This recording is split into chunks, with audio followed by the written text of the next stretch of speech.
Hi class, in February 1945 at the Yalta Conference, this was the second wartime meeting of British Prime Minister Winston Churchill, Soviet Premier Joseph Stalin, and the United States President Franklin D. Roosevelt. Everyone knew that the European World War II campaign with Hitler was winding down. So during this conference, the big three leaders are agreeing to demand Germany's unconditional surrender, and they're beginning plans for a post-war world. For example, Stalin is agreeing to permit free elections in Eastern Europe and to enter the Asian War against Japan. He was going to be promised the return of some lands lost to Japan in the Russo-Japanese War of 1904 to 1905.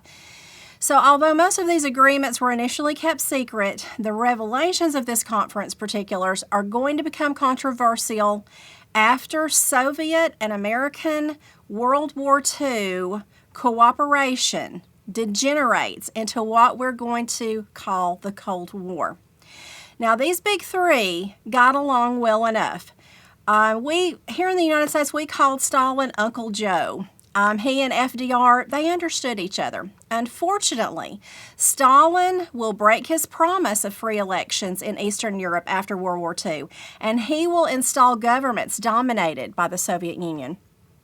American critics are charging Roosevelt, who will die 2 months after this conference, had really sold out to the Soviets at Yalta. Churchill will be voted out in Britain soon after, so all is not right in the world at the end of World War II. So let's see how that worked out. So let's talk a little bit about what's happening after World War I. So the breakup of Europe's empires and the demise of Europe, world leadership really, after World War I, and then the Great Depression is going to lead to a division in the world of what scholars sometimes refer to as 3 blocks. Unfortunately, the competition between these 3 blocks are going to lead us into a true world war, World War II. But let's see how that took place. By the late 1930s, Germany and Japan have a lot of ambitions to expand and become like Britain, France, the United States, and those powerful countries.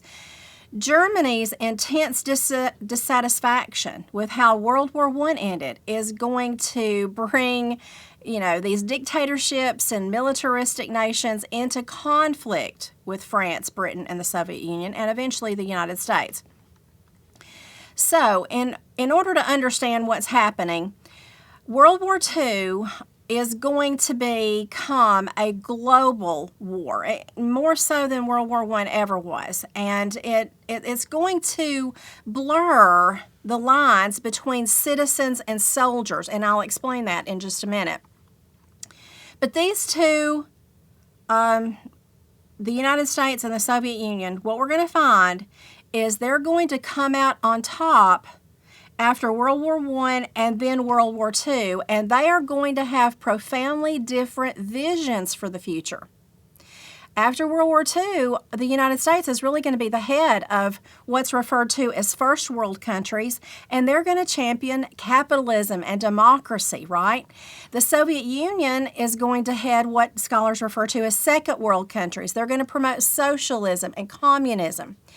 And class, this is going to lead, like I mentioned, to the Cold War emerging between these two superpowers after World War II, and it will dominate foreign relations worldwide in the 20th century, really up to the 1970s and 80s.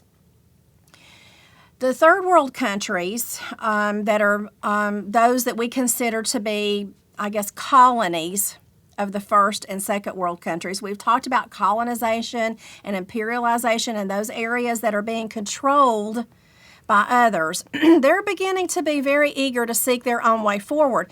World War I led to a little bit of that, and we're going to see some success. But after World War II, it's going to be wide open. These anti-colonial movements are going to press for claims of national self-determination. Class, this is going to happen in places like China, Korea, Vietnam, India, parts of Africa. Nothing will shake up the world like World War II did. things are going to be turned upside down. So let's see how it all started. All right, World War II, what is it? It's, class, there are entire courses taught on just World War II. So obviously, I can't, do justice to what exactly is World War II in a few minutes. I just want to give you a broader picture of how it fit into the world history at the time, and give you a little explanation and give you some background. I will be pulling in videos if you want to go deeper into World War II in the class. I will be recommending some other things as well a little bit later in this lecture. So let's just do an overview. World War II is a global war, obviously. It's going to last, according to some scholars, from 1939 to 1945. But again, I've mentioned many people think that World War I never really ended, okay? But we're going to date it from 1939 to 1945. The vast majority of the world's countries, including all the great powers, are eventually going to form two opposing military alliances, the Allies and the Axis powers. Allies, you should know. The big ones are going to be France, Great Britain, the United States eventually. And in the beginning, the Axis powers are going to be Germany, Soviet Union, and Japan. But that's going to change, and you'll see how. This is a state of total war. It's going to involve more than 100 million people from over 30 countries. And the major participants threw everything into the economic, industrial, and scientific capabilities behind the war effort. Everything goes into this, even the United States a little bit later. And again, we're blurring the distinction between civilian and military resources. Class, I want you to understand World War II is the deadliest conflict in human history. We're looking at 50 to 85 million fatalities. It's just incomprehensible. And we're going to see, and this is going to cause problems later, most of those that died were civilians in the Soviet Union and then also in China. But the Soviet Union is going to take that very hard. Let's take a minute and look at the spark that began World War II. This is going to be Hitler's invasion of Poland in September of 1939. Adolf Hitler had come to power in the 30s in Germany. And World War II is going to be the direct action of Hitler invading Poland and Britain and France's decision to oppose them militarily. There had been rumors of Germany building their military back up during the 1930s and their industrialization attempts in the 30s. Even though the Treaty of Versailles at the end of World War I had prohibited this. Germany was also making some demands, class. They want to take back some land they had lost in after World War I, like the Sudetenland. After much negotiation with Britain and France, Germany said they'll back down, but guess what?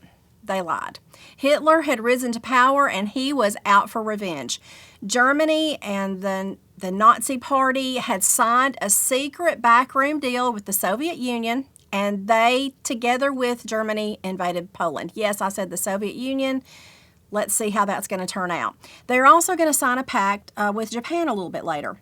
So Germany, Soviet Union, Italy's on their side, Japan. And we're going to see in less than 2 years, Germans are going to control virtually all of Europe from the English Channel to the Soviet border. Now, Great Britain is going to escape conquest or invasion during World War II, but German planes are going to wage aerial warfare on British citizens and cities. Churchill, the Prime Minister, is going to vow, here's a quote, "We shall defend our island, whatever the cost may be. We shall fight on the beaches. We shall fight on the landing grounds. We shall fight in the fields, in the streets. We shall never surrender. We shall never surrender." And they didn't either, class. Germany will invade France, and they are going to make it all the way to Paris, and that's about where it will end for the German invasion. But the German tactic of blitzkrieg, or lightning-fast war, this is going to prove to be decisive in World War II. They have been planning this really ever since World War I, and it's going to take on new life after Hitler and the Nazi Party comes to power. Unfortunately for the Soviet Union, Hitler lied to them too, and in June of 1941, after the Germans are going to invade the Germans are going to invade the Soviet Union, and they're going to nearly conquer them too. But battles of Stalingrad and Kursk during the Operation Barbarossa, the tide's going to turn eventually, and the Soviet army will launch a counter-offensive against Germany, defeating the Germans on the Eastern Front. But it'll take them about 2 years, really, to get for the Red Army, the Soviets, to force German troops from Eastern Europe. So that was a particularly difficult thing for Stalin to accept, that this backroom deal that he had signed with Hitler was all for nothing. And but it will lead to the Soviet Union realigning themselves with France, Britain, and then later the United States. So I want to talk a minute about what's really driving the German Nazi war effort. Besides revenge for World War I, it was really, according to some scholars, a crusade for a new order based on race, as well as this grab for land, resources, and power. And Germany is going to turn Europe into really a giant police state with deportation order for Jews and dissidents and others. Now, class, the United States is going to try to stay out of it. We're going to try to say, well, we are isolationists, remember, but when Japan bombs us at Pearl Harbor, and I'm going to go into some detail in that in a moment, we're going to join up in World War I with gusto. Let's take down the Germans first with our allies, and then they'll help us take down Japan. Many, many battles are going to ensue in Europe, all the way down to Africa. And we don't have time to talk about a lot of those, but I do want to mention that the Allied forces' successful D-Day invasion in June of 1944 initiated the German defeat in the West. It's going to take another, several months, but that is the turning point of the war. Hitler's going to commit suicide in April of 1945, and in May of 1945, class, Germany surrenders unconditionally.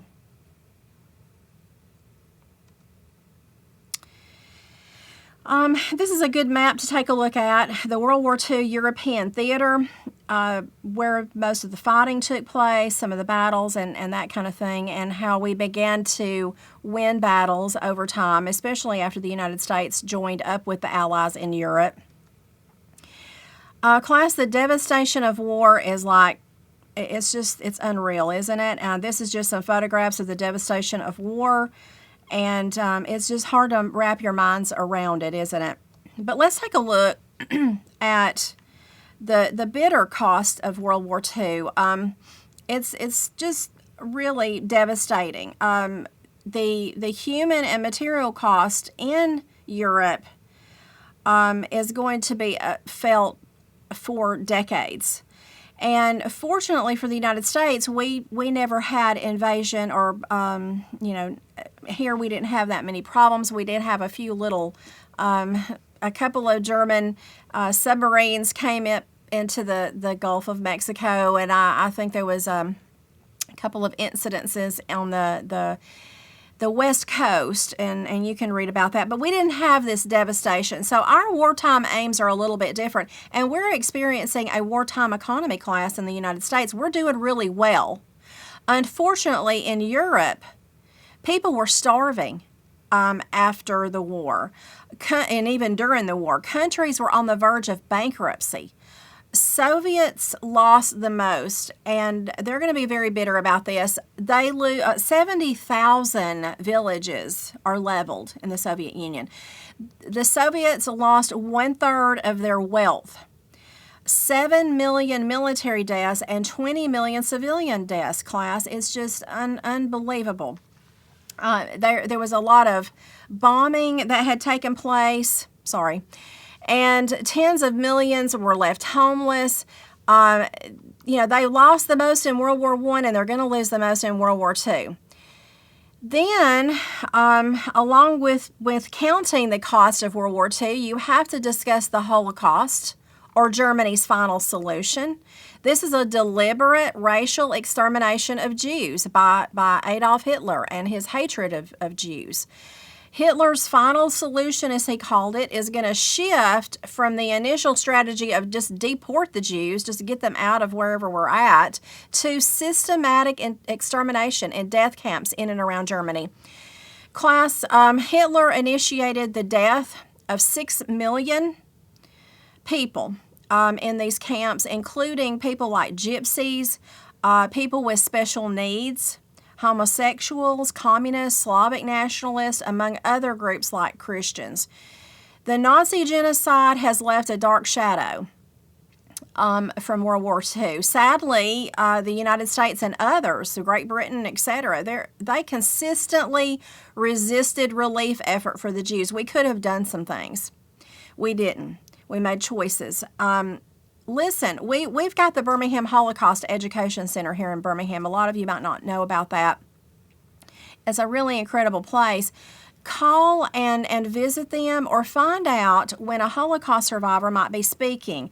It is really inspirational class. There are still some surviving Holocaust survivors. I think you'd like to, hear them.